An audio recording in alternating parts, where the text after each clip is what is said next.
Welcome to S4 నేను మీ Ramya. Hollywood దర్శకుడు Christopher Nolan మరోసారి తన మార్క్ ని బాక్స్ ఆఫీస్ వద్ద నిరూపించారు. ఆయన తెరకెక్కించిన తాజా చిత్రం ది ఒడిసీ ప్రపంచవ్యాప్తంగా భారీ వసూలుతో దూసుకెళ్తూ పలు రికార్డులను సొంతం చేసుకుంటుంది. విడుదలైన తొలి వారంలోనే ఈ చిత్రం అనూహ్య స్పందన అందుకొని నోలన్ కెరీర్ లో మరో మైలురాయిగా నిలిచింది. భారీ అంచనాల మధ్య విడుదలైన ఈ సినిమా ఓపెనింగ్ వీకెండ్ లో ప్రపంచవ్యాప్తంగా $264 మిలియన్ పైగా వసూలు సాధించింది. దీంతో నోలన్ చిత్రాల్లో అత్యుత్తమ ప్రారంభ వసూళ్లు నమోదు చేసిన సినిమాగా నిలిచింది. ఐమాక్స్ స్క్రీన్లలో కూడా ఈ సినిమాకు అపూర్వ ఆదరణ లభించడంతో ప్రీమియం ఫార్మాట్ కలెక్షన్లు కొత్త రికార్డులు సృష్టించాయి. భారత్ లోనూ ఈ చిత్రానికి మంచి స్పందన లభిస్తుంది.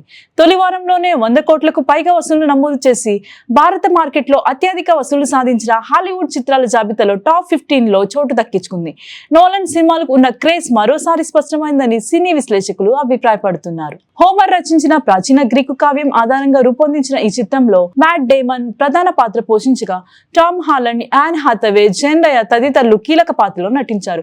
విజువల్ గ్రాండీ అనే యాక్షన్ సీక్వెన్స్ లో నోలన్ ప్రత్యేక కథనాశైలి ప్రేక్షకుల్ని ఆకట్టుకుంటున్నాయి. ప్రపంచవ్యాప్తంగా కొనసాగుతున్న ఈ విజయ పరంపరలో ది ఒడిసీ ఫైనల్ రన్ లో మరిన్ని బాక్సాఫీస్ రికార్డులు బద్దలు కొట్టే అవకాశాలున్నాయని ట్రేడ్ వర్గాలు అంచనా వేస్తున్నాయి.